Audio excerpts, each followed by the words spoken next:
સુરતમાં વિધવા મહિલાનું ઘર પચાવી પાડવાના આક્ષેપ સાથે આજે આદિવાસી મહિલા અને તેમના પરિવારજનોએ કલેક્ટરને આવેદનપત્ર પાઠવી રજૂઆત કરી છે અને કાવતરો કરનાર ઈસમની ધરપકડ કરવાની માંગ કરવામાં આવી છે।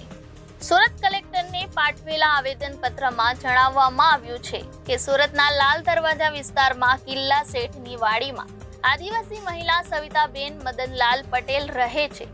સવિતાબેન વિધવા છે અને સવિતાબેનને પૈસાની જરૂર હતી ત્યારે હર્ષદભાઈ પ્રજાપતિ નામના ઈસમ સાથે મુલાકાત થઈ હતી। હર્ષદભાઈ સાથે પૈસા બાબતે વાતચીત કરી ત્યારે તે પૈસા આપવા તૈયાર થયા હતા, પરંતુ 4% વ્યાજે આપવાનું કહ્યું હતું, જેથી 2 લાખ રૂપિયા વ્યાજે લીધા હતા। ત્યારે સવિતાબેન દર મહિને તેમને વ્યાજ ચૂકવતા હતા, પરંતુ ઘર ચલાવવામાં તકલીફ પડતા વ્યાજ ઓછું કરવાનું કહ્યું હતું। ત્યારે હર્ષદભાઈએ કહ્યું, તમે જે મકાનમાં રહો છો તે મને વેચાણથી આપી દો, હું તમને સારી કિંમત અપાવીશ।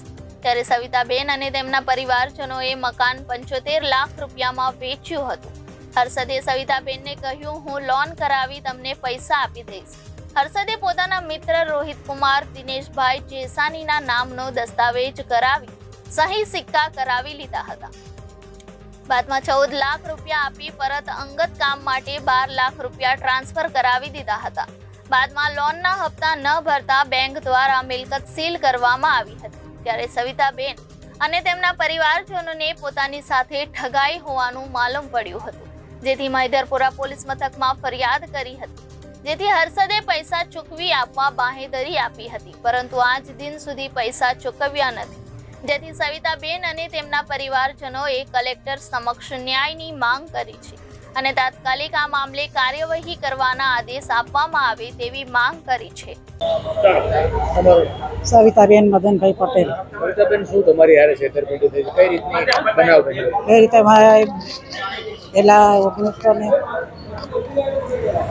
અમારું ઘર એને અમારે પૈસાની જરૂર હતી, એટલે અમે ઘર એની પાસે 2 લાખ રૂપિયા ઉછીના લીધેલા, પણ વ્યાજ પણ એને રેગ્યુલર અમે આપેલું।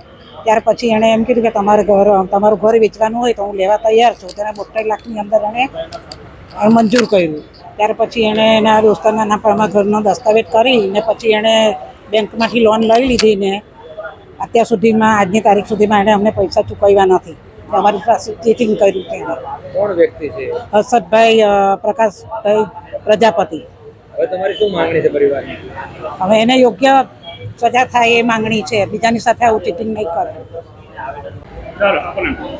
હા, મારું નામ મહેન વસાવા છે। હું એક આદિવાસી આગેવાન છું।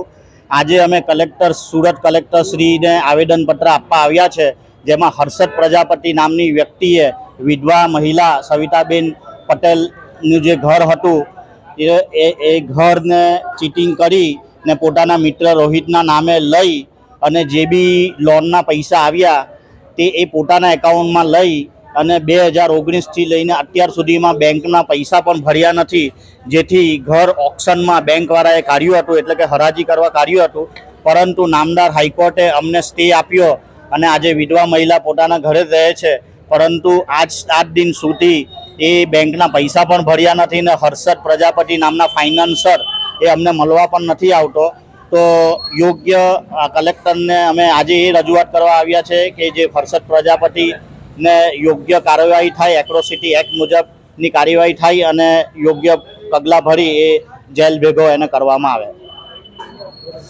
પત્રકાર અરવિંદ રાઠોડ, જનાદેશ ન્યૂઝ, સુરત।